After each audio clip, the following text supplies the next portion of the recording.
Scottish Government takes your taxes and gives it to organisations that campaign for the legalisation of abortion right up to the point of birth.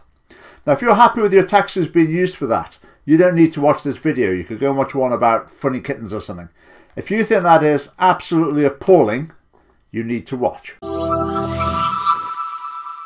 Engender is a taxpayer-funded feminist organisation, and they've put together some promotional materials to do with abortion recently. Here's the first one. Our bodies, our choices, says at the top. Well, obviously, when we're talking about abortion, the unborn baby isn't the same person as the mother, so it's not about our bodies. We're talking about two different bodies there. Our organisations unequivocally support the decriminalisation of abortion. Let's be crystal clear what that means. Decriminalisation. At the moment, there are legal restrictions on the conditions that need to be met for any abortion, and there are time limits. If it was decriminalised, there wouldn't be any of those restrictions. There would also be no time limits. So it would be permitting abortion up to full term, up to birth. Our organisations, let's have a look who they are. Engender, I've already said about them. Close the Gap. That's a taxpayer-funded feminist organisation whose mission, allegedly, is to close the pay gap. But they want it to be legal to be able to kill unborn babies right up to the point of birth. Amnesty International is a charity, human rights charity. They receive a little bit of government funding in some ways as well. Rape Crisis Scotland, Scottish Women's Aid, Zero Tolerance, all government-funded organisations. NUS Scotland, National Union of Students. Again, that receives government funding for some of its particular projects. So 1, 2, 3, 4, 5 of those are clear-cut cases of government-funded bodies. Here's a bit from Engender's report. Stigma in the media. Commonplace stigma around abortion is perpetuated by the media and by a very small number of vocal anti-choice protesters. That term anti-choice, they can't even bring themselves to use the term that these protesters use to identify themselves, which is pro-life, which is a perfectly accurate description. This is a government-funded body using language like that. Right, the media plays a significant role in shaping public perception of health issues, and its portrayal of abortion has been found to be extremely one-sided. What planet are they on? Are they really suggesting that our progressive-dominated media is pro-life? Whilst ultimately overturned by the Supreme Court, high-profile cases such as the 2014 legal challenge by Catholic midwives in Glasgow for exemption from delegating, supervising or supporting other staff involved in carrying out abortion procedures continue to contribute to the stigmatisation of abortion in Scotland. The Scottish approach, with women's rights at its heart, could include a strategy to tackle the stigma attached to procuring abortion. Right, so the fact that people exercise conscientious objection to involvement in abortion procedures produces stigma around abortion, and Engender says the Scottish Government needs to sort this problem out. Obviously, what they mean is there should be no conscientious objection to taking part in abortion procedures. Abortion is vital routine healthcare. Vital, in what sense is it vital to kill unborn children? Routine healthcare, that's just sickening. Routine healthcare. So to kill an unborn child is just a matter of routine healthcare. It says about 1 in 3 women will experience an abortion in a lifetime. I've done some sums on that to try and check it from their own statistics. I think that's wrong. I won't go into the details there. It's one of the safest medical procedures used by women. Safest for who? With anti-choice, there's that term again, organisations like the Society for the Protection of Unborn Children, SPUC, offering misleading and medically inaccurate schools talks on pregnancy, including partial and harmful advice on abstinence. Harmful advice on abstinence. Advising children, advising teenagers to abstain from sex is harmful advice. This is what your taxes are spent on. There's clearly a need to ensure that young people have access to adequate and balanced information which reflects the realities of their life. Realities of their life. Translation, assume that they're all going to be having sex left, right and centre. So all we can do is pick up the pieces afterwards. So they want balance in education. Does it really sound like they want balance? I don't think so. Discussion of abortion in schools was framed as a moral and abstract debate as opposed to a healthcare issue related to sexual health and relationships. Right, complaint. Abortion is regarded as a moral issue. Abortion is a moral issue. So do you really want to get such a grip on the education system that they don't even discuss it as a moral issue. Take it out of all of the religious and moral education programs and just put it in health education. I've talked so much about indoctrination in Scottish schools that you know what it's like, and you can easily imagine that they'll be successful in their campaign. Choosing to have or not have children is one of women's most basic and contested human rights. Human rights. Everything's about human rights in the Scottish Parliament.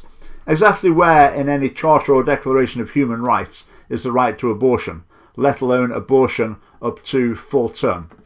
Now, I'm sure maybe the United Nations, other bodies as well, might have been taken over by pro-choice campaigners, but I don't care. Even if every declaration of human rights ever written said abortion needs to be available freely, well, they're wrong.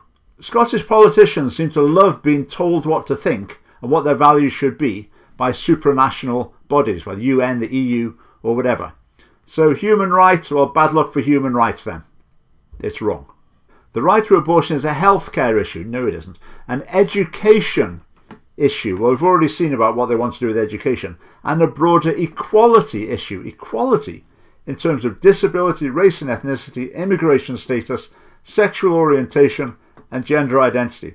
Now, obviously, this is from within the cosy bubble of the Scottish Parliament, so everything's about disability, race and ethnicity, immigration status, sexual orientation, and gender identity. But let's see what they've got to say specifically about abortion. Right, it's an equality issue for women because of women's economic inequality. Access to birth control and abortion has enabled women's higher levels of educational attainment, increased the female employment rate, improved women's earnings potential, and reduced the gender pay gap. So killing unborn children is a price you need to pay to reduce the gender pay gap. Right, on to race now. Research on late abortions commissioned by the Scottish Government shows a slight statistical difference by ethnicity in the decisions of women presenting for abortion after 16 weeks. Minority ethnic women accounted for 2.3% of participants who proceeded to have an abortion, compared to 6.5% of those who chose to continue with their pregnancy. So they found some little slight difference here. So it must be an injustice, must be an inequality. The fact that minority ethnic women, in other words, are not having enough abortions is a problem that the Scottish Government should be setting about dealing with. It may be that they just have slightly higher standards of morality in general than the rest of the population. This sentence is unbelievable. At the UK level, women from minority ethnic backgrounds have often been the targets of efforts to restrict abortion through bans on sex selection abortions. So when people say it's actually wrong to kill unborn children just because they're a girl, and gender says that's actually an attack on minority ethnic women because they were the communities in which this was happening most of all. How about that for an inverted sense of morality? We're talking about equality, so you can guess what's coming next. All LBTI people that could become pregnant are at risk of unplanned pregnancy or changed circumstances with regard to a planned pregnancy. So that would cover two lesbians, for example. One of them becomes pregnant by whatever means, but then they change their minds. Circumstances change, so then they might decide that they want to have an abortion. So obviously that needs to be possible. Young lesbian and bisexual women are at least twice as likely to become pregnant as heterosexual peers. That is a staggering statistic, isn't it? Lesbian and bisexual women are more likely to have become pregnant. I've also seen statistics that say that teenagers who declare themselves to be gay are more likely to have made a girl pregnant.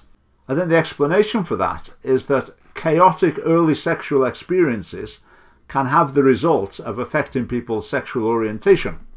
But gender obviously thinks it's all to do with marginalisation, harassment. So it suggests discrimination and harassment on account of their sexual orientation and marginalisation within sex and relationship education and reproductive care services. It doesn't matter what the facts are, it will fit into their theory just perfectly. Let's have a look at the accounts of this so-called charity called Engender. Right, donations and membership, £5,700. Scottish Government, £208,000, etc. £250,000 in total is their income. Expenditure, well, the interesting one here is cost of generating voluntary income, £6,000. That looks to me as though they're spending £6,000 on fundraising in order to raise £5,700. Then the rest of it's from the government. So what's the SNP playing at here? Why do they pay groups to campaign on their behalf? Number one, it gives the illusion of widespread and expert support for their own views. So you'll see media reports where there'll be a government minister speaking, and then the allegedly independent voice will be a sock puppet fake charity representative funded by the government. Now, the other reason to do it is if you want a campaign to be run, but you don't want to back it publicly just yet, this is the perfect way to do it. So if you want to liberalise abortion laws further, which the SNP clearly wants to do, but it's a bit politically sensitive, what you can do is pay other people to do the campaigning for you to promote the more liberal views, and then when public opinion's shifted, you can start being open about your support for it yourself. And that's what I think is happening here from the SNP. The Lib Dems and the Greens already back decriminalisation of abortion.